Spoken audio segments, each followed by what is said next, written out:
നമ്മുടെ ധനുഷിൻ്റെ കുബേര എന്ന് പറഞ്ഞിട്ടുള്ള സിനിമ ഇങ്ങനെ കണ്ടിട്ട് 2 ദിവസമായി കണ്ടിട്ട് OTT-യിൽ വന്നതിന് ശേഷം കണ്ടതാണ്. അപ്പോൾ അതിൻ്റെ ചെറിയൊരു വിശേഷങ്ങൾ പങ്കുവെക്കാൻ വേണ്ടിയിട്ടാണ് ഇപ്പം വന്നത്. അപ്പോൾ നമുക്ക് നേരെ വീഡിയോയിലേക്ക് കിടക്കാം. അപ്പോൾ വീഡിയോയിലേക്ക് കിടക്കുന്നതിന് മുമ്പ് 1-2 കാര്യങ്ങൾ പറഞ്ഞിട്ട് പോവാം. ധനുഷിനെ സംബന്ധിച്ചിടത്തോളം ധനുഷിന് വിജയ്ക്കുള്ളതുപോലെയോ അല്ലെങ്കിൽ അജിത്തിനുള്ളതുപോലെയോ രജനികാന്തിനുള്ളതുപോലെയോ ഈവൻ സൂര്യക്കുള്ളതുപോലെ പോലും വലിയൊരു സ്റ്റാർഡം ഒന്നുമില്ലാത്തൊരു നടനാണ് ധനുഷിൻ്റെ സിനിമകൾ വിജയിച്ചിടത്തോളം എല്ലാം കണ്ടന്റിന്റെ ബലം കൊണ്ട് മാത്രം വിജയിച്ച സിനിമകളാണ്. എക്സാമ്പിൾ എടുത്താൽ അസുരനായാലും ഇനി തിരുച്ചിത്രമ്പലായാലും പിന്നെ അങ്ങനെ ഏത് പടം എടുത്ത് നോക്കിയാലും ആ പടത്തിൻ്റെ കണ്ടന്റ് അല്ലെങ്കിൽ ആ പടത്തിൽ പറയുന്ന കാര്യങ്ങൾ, ആ പടത്തിൻ്റെ സ്ക്രിപ്റ്റിൻ്റെ പവർ, സംവിധായകരുടെ മേക്കിങ്ങിൻ്റെ പവർ കൊണ്ട് മാത്രം വിജയിച്ച പടങ്ങളാണ് ഒട്ടുമിക്ക ധനുഷ് പടങ്ങളും. ഇപ്പം ധനുഷിൻ്റെ ഈ അടുത്തിറങ്ങിയാൽ എനിക്ക് ഏറ്റവും ഇഷ്ടപ്പെട്ടൊരു പടമാണ് തിരുച്ചിത്രമ്പലം എന്ന് പറഞ്ഞ പടം. ഫീൽ ഗുഡ് മൂവീസിൻ്റെ ഏറ്റവും നല്ലൊരു ഉദാഹരണം എന്നുള്ള രീതിയിൽ പറയാൻ പറ്റുന്നൊരു മൂവിയാണ് തിരുച്ചിത്രമ്പലം. നിങ്ങളൊക്കെ കണ്ടിട്ടുണ്ടാവും. അപ്പോൾ നമുക്ക് ഈ കാര്യം പറഞ്ഞുകൊണ്ട് നമുക്ക് ഈ സിനിമേൻ്റെ വിശേഷങ്ങൾ പറയാം. അപ്പോൾ ഞാൻ പറഞ്ഞു വന്ന കാര്യം ഇത്രേ ഉള്ളൂ. ഒരു പടം, ധനുഷിൻ്റെ പടം വിജയിക്കണമെങ്കിൽ ആ പടത്തിൽ എന്തെങ്കിലുമൊക്കെ വേണം. ചുമ്മാ വിജയമൊക്കെ ഇറക്കുമ്പോൾ രക്ഷകൻ റോളൊന്നും വന്നു കഴിഞ്ഞാൽ ധനുഷിൻ്റെ പടങ്ങൾ ജയിക്കൂല, ധനുഷിൻ്റെ പടങ്ങൾ ആളുകൾ ശ്രദ്ധിക്കൂല. ഇപ്പോൾ ഈ പടത്തിൻ്റെ സിറ്റുവേഷനിലേക്ക് തന്നെ കിടന്നു കഴിഞ്ഞാൽ ഈ പടം അത്യാവശ്യം ഒരു 130 കോടിയോളം കളക്ഷൻ ഉണ്ട് എന്നാണ് IMDb പറയുന്നത്. അതിൻ്റെ ബഡ്ജറ്റായി കാണിക്കുന്നത് ഏകദേശം 150 മുതൽ 180 കോടി വരെയാണ്. ഇതിൽ ആ 130 കോടി വന്നതിൽ ഏകദേശം ഒരു 80 കോടിയോളം രൂപ തെലുങ്ക്, ആന്ധ്ര സംസ്ഥാനങ്ങളിൽ നിന്നാണ് വന്നത്. അതൊരിക്കലും ധനുഷിൻ്റെ പവർ കൊണ്ടാണെന്നുള്ളത്, പവർ കൊണ്ടല്ല എന്നുള്ളത് നമുക്കറിയാം. അപ്പോൾ ഏതായാലും നമുക്ക് മറ്റൊരു വിശേഷങ്ങൾ പറഞ്ഞു വരുമ്പം മറ്റുള്ള കാര്യങ്ങൾ പറയാൻ ശ്രമിക്കാം. അപ്പോൾ സിനിമ സംവിധാനം ചെയ്തിരിക്കുന്നത് ശേഖർ കമ്മൂല എന്ന് പറഞ്ഞ ആളാണ്. എഴുതിയിരിക്കുന്നത് ശേഖർ കമ്മൂല, ചൈതന്യ പിങ്കാളി. പ്രൊഡ്യൂസ് ചെയ്തിരിക്കുന്നത് സുനിൽ നാരങ്, പുഷ്കർ റാം മോഹൻ റാവു, അജയ് കൈക്കല. പിന്നെ സിനിമാറ്റോഗ്രാഫി നികേത് ബൊമ്മി റെഡ്ഡി. എഡിറ്റ് ചെയ്തിരിക്കുന്നത് കാർത്തിക ശ്രീനിവാസ്. മ്യൂസിക് ദേവിശ്രീ പ്രസാദ്. അതുപോലെ ഇങ്ങനെയൊക്കെയാണ് അതിൻ്റെ ഒരു പിന്നെ ക്രൂ. ഇനി കാസ്റ്റിലേക്ക് കിടന്നു കഴിഞ്ഞാൽ പ്രധാന കഥാപാത്രമായിട്ട് വന്നിട്ടുള്ളത് ധനുഷാണ്. പിന്നെ നാഗാർജുന അക്കിനി ഉണ്ട്, രശ്മിക മന്ദാന ഉണ്ട്, ജിം സെർബ ഉണ്ട്, ഭാഗ്യരാജ് ഉണ്ട്, ദലീപ് തഹ്ലി, സായാജി ഷിൻഡെ, ഹരീഷ് പെരടി ഉണ്ട്, സുനൈൻ ഉണ്ട്, നാസർ ഉണ്ട്, അഴകം പെരുമാൾ, ജയപ്രകാശ്, ഭഗവതി പെരുമാൾ, അങ്ങനെ കുറേ പേരുണ്ട്. അപ്പോൾ ഇതിൻ്റെ ഒരു കഥയിലേക്ക് കടന്നു കഴിഞ്ഞാൽ തുടക്കത്തിൽ തന്നെ ഒരു ഓയിൽ റിഫൈനറിയാണ് കാണിക്കുന്നത്. ഒരു ബംഗാൾ ഉൾക്കടലിലുള്ള ഓയിൽ റിഫൈനറിയിൽ ആദ്യമായിട്ട് ഇന്ത്യയിൽ പെട്രോളിയം കണ്ടുപിടിച്ചതും അത് ഹെഡായിട്ടുള്ള ആളെടുത്ത് അവിടെയുള്ള പണിക്കാർ പറയുന്ന സമയത്ത് ഈ പണിക്കാർ നേരെ പെട്രോളിയം മിനിസ്റ്ററായിട്ട് വേഷമിട്ടിരിക്കുന്ന ഹരീഷ് പെരഡിയെ വിളിക്കുന്നതും ഹരീഷ് പെരഡി ഇത് ഇന്ത്യയിലെ തന്നെ ഏറ്റവും വലിയ പൈസക്കാരിലുള്ള ഒരാൾക്ക് വിൽക്കുന്നതൊക്കെയാണ് പറഞ്ഞു വരുന്നത്. അതായത് ഇത് കൊടുക്കണമെങ്കിൽ 1 ലക്ഷം കോടി രൂപയാണ് അവർ ചോദിക്കുന്നത്. 50,000 കോടി ബ്ലാക്ക് ആയിട്ടും 50,000 കോടി വൈറ്റ് ആയിട്ടും അങ്ങനെ കൊടുക്കണമെന്ന് പറയും. അതിനുശേഷം ഉണ്ടാകുന്ന കാര്യങ്ങളും അതെങ്ങനെ വർക്കൗട്ട് ആകും എന്നുള്ളതൊക്കെയാണ് ഇതിൽ പറയുന്നത്. അപ്പോൾ ഇത് വർക്കൗട്ട് ആക്കാൻ വേണ്ടി വരുന്ന ഓഫീസറായിട്ടാണ് അല്ലെങ്കിൽ ആളായിട്ടാണ് നാഗാർജുന അക്കിനി വരുന്നത്. ഈ നാഗാർജുന ഈ ഓപ്പറേഷൻ നടത്താൻ വേണ്ടി ധനുഷ് അടക്കമുള്ള കുറച്ച് പേരെ കണ്ടുപിടിക്കുന്നതും അവരെ പേരിൽ അക്കൗണ്ട് തുടങ്ങിയതിന് ശേഷം അത് വൈറ്റായിട്ട് ട്രാൻസ്ഫർ ചെയ്യാൻ വേണ്ടിയിട്ട് ശ്രമിക്കുന്നതും അതിന് പിന്നാലെ ഉണ്ടാകുന്ന കാര്യങ്ങൾ ഇതൊക്കെ തന്നെയാണ് ഇതിൽ പറയുന്നത്. അപ്പോൾ എന്നെ സംബന്ധിച്ചിടത്തോളം ഈ സിനിമ വളരെ മോശം അനുഭവം തന്നിട്ടുള്ളത്. ഇപ്പോൾ ഞാൻ നേരത്തെ പറഞ്ഞില്ലേ, ധനുഷിനെ സംബന്ധിച്ചിടത്തോളം ഒരു മാസീവായിട്ടുള്ള റോളുകൾ ചെയ്ത് കഴിഞ്ഞാൽ പോലും ധനുഷിനെ സംബന്ധിച്ചിടത്തോളം ആ ചെയ്യുന്ന സിനിമയിൽ എന്തെങ്കിലും കണ്ടന്റ് ഉണ്ടെങ്കിൽ മാത്രമാണ് ധനുഷിൻ്റെ സിനിമകൾ ജയിക്കുക.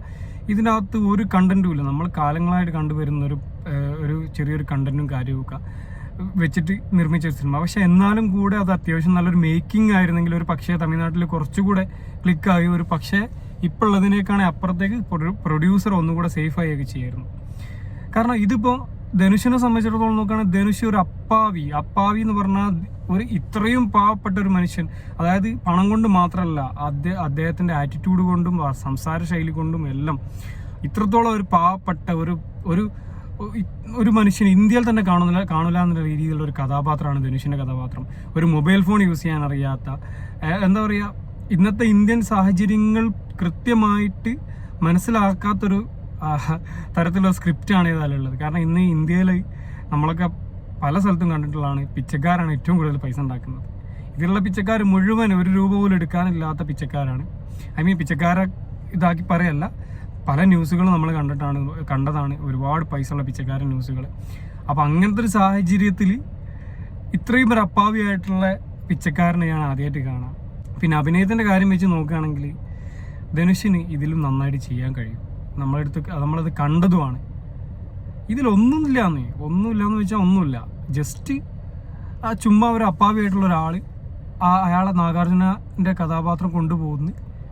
പിന്നീട് ഒരവസരത്തിൽ അയാൾ ഇവരിൽ നിന്ന് രക്ഷപ്പെടേണ്ട ഒരു സാഹചര്യം വരുമ്പോൾ രക്ഷപ്പെടുന്നു, പിന്നീട് തിരിച്ചു വരുന്നു. പിന്നീട് ലാസ്റ്റ് ക്ലൈമാക്സിലേക്ക് വരുന്ന സമയത്ത് നമ്മളൊക്കെ പ്രതീക്ഷിച്ചതുപോലെ തന്നെ നാഗാർജുന ഒരു നല്ലൊരു ആളായി മാറുന്നു. അങ്ങനെയുള്ളൊരു നമ്മൾ വളരെ പ്രഡിക്റ്റബിൾ ആയിട്ടുള്ളൊരു കഥയും പ്രഡിക്റ്റബിൾ ആയിട്ടുള്ള കഥാ സാഹചര്യമൊക്കെ. പക്ഷേ ഇതിൽ ഈ അഭിനയിച്ച് പ്രതിഫലിപ്പിക്കാനൊന്നുമില്ല ധനുഷിനെ സംബന്ധിച്ചിടത്തോളം. വെറും ഒരു അപ്പാവിയായിട്ടുള്ള ഒരാൾ. പിന്നെ നായികയായിട്ട് വന്നിട്ടുള്ള രശ്മിക മന്ദാനക്ക് ഒന്നും ചെയ്യാനില്ല. അപ്പം എന്നെ സംബന്ധിച്ചിടത്തോളം ഈ കഥാപാത്രത്തിൻ്റെ സ്ഥാനത്ത്, ധനുഷിൻ്റെ സ്ഥാനത്ത് മറ്റൊരാൾ, നാഗാർജുനൻ്റെ സ്ഥാനത്ത് മറ്റൊരാൾ, ഇങ്ങനെയൊക്കെ ആയിരുന്നെങ്കിലും കൂടെ ഒന്നും തന്നെ മാറ്റം വരാൻ പോകുന്നില്ല. ഒരു പക്ഷേ ഇനീഷ്യൽ ആയിട്ടുള്ള ഇത്രയും വലിയൊരു കളക്ഷൻ നേടില്ലായിരിക്കാം, പക്ഷേ ഒരുപാട് ബഡ്ജറ്റ് കുറച്ചിട്ട് ഇവർക്കിത് ചെയ്യാൻ പറ്റും. ഇനിയിപ്പോൾ മ്യൂസിക് നോക്കുകയാണെങ്കിൽ ദേവിശ്രീ പ്രസാദാണ് ചെയ്തത്. ഇന്ത്യയിൽ തന്നെ ഏറ്റവും കൂടുതൽ ക്യാഷ് വാങ്ങുന്ന മ്യൂസീഷ്യന്മാരിൽ ഒരാളാണ് ആര്, ദേവിശ്രീ പ്രസാദ്. അദ്ദേഹത്തിൻ്റെ സ്ഥാനത്ത് മറ്റൊരു മ്യൂസീഷ്യൻ ആയിരുന്നെങ്കിൽ അത്ര തന്നെ പിന്നെ പൈസ വാങ്ങാത്ത മ്യൂസീഷ്യൻ ആയിരുന്നെങ്കിലും വലിയ മാറ്റമൊന്നും വരാൻ പോകുന്നില്ല. നിങ്ങൾ പടം കാണുമ്പോൾ മനസ്സിലാവും, എന്തെങ്കിലും ഇത്ര പടത്തിനെ എലിവേറ്റ് ചെയ്യുന്ന രീതിയിൽ, പടത്തിന് അതിനൊരു എക്സ്ട്രാ മൈലേജ് കൊടുക്കുന്ന രീതിയിൽ ഒന്നും തന്നെ ഇതിൽ ചെയ്തിട്ട്.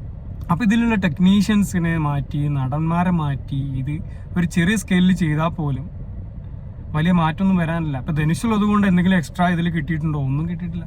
നാഗാർജുന ഉള്ളത് കൊണ്ട് എന്തെങ്കിലും കിട്ടിയിട്ടുണ്ടോ? ഇല്ല. പക്ഷെ നാഗാർജുന ഉള്ളതുകൊണ്ട് കിട്ടിയൊരു ഉപകാരം, ഒരു മൊത്തം ബഡ്ജറ്റിൻ്റെ ഒരു പകുതി നിങ്ങൾ റിക്കവർ ആക്കി എടുക്കാൻ പറ്റിയത് തെലുങ്കാനയിൽ നിന്നും ആന്ധ്രയിൽ നിന്നും.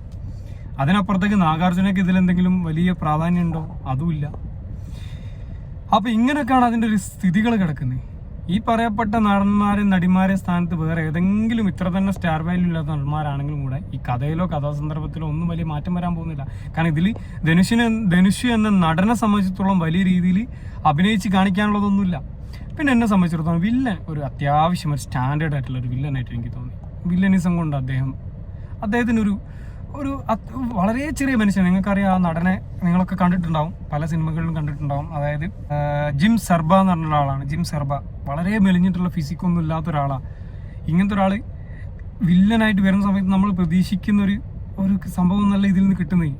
അദ്ദേഹത്തിൻ്റെ വില്ലനിസം നല്ല അടിപൊളിയായിട്ട് ഈ പടത്തിൽ വർക്കൗട്ട് ആയിട്ടുണ്ട്. പക്ഷേ അതിന് ഒത്തിരി നായകനോ അല്ലെങ്കിൽ നായകൻ്റെ ടീമോ അല്ല എന്നുള്ളതാണ് ഇതിൻ്റെ ഏറ്റവും വലിയ നെഗറ്റീവ്. സ്ക്രിപ്റ്റൊക്കെ വളരെ മോശം സ്ക്രിപ്റ്റാണ്, വളരെ പ്രഡിക്റ്റബിൾ ആണ്. പിന്നെ 3 മണിക്കൂർ ദൈർഘ്യം ഇരുന്ന് കണ്ടു തീർത്തത് തന്നെ ഞാൻ 2 ദിവസം കൊണ്ടാണ് കണ്ടു തീർത്തത്. ഞാൻ കണ്ടല്ലോ 2 ദിവസം മുമ്പ് കാണാൻ തുടങ്ങിയിട്ട് ഇന്നലാണ് തീർത്തത്.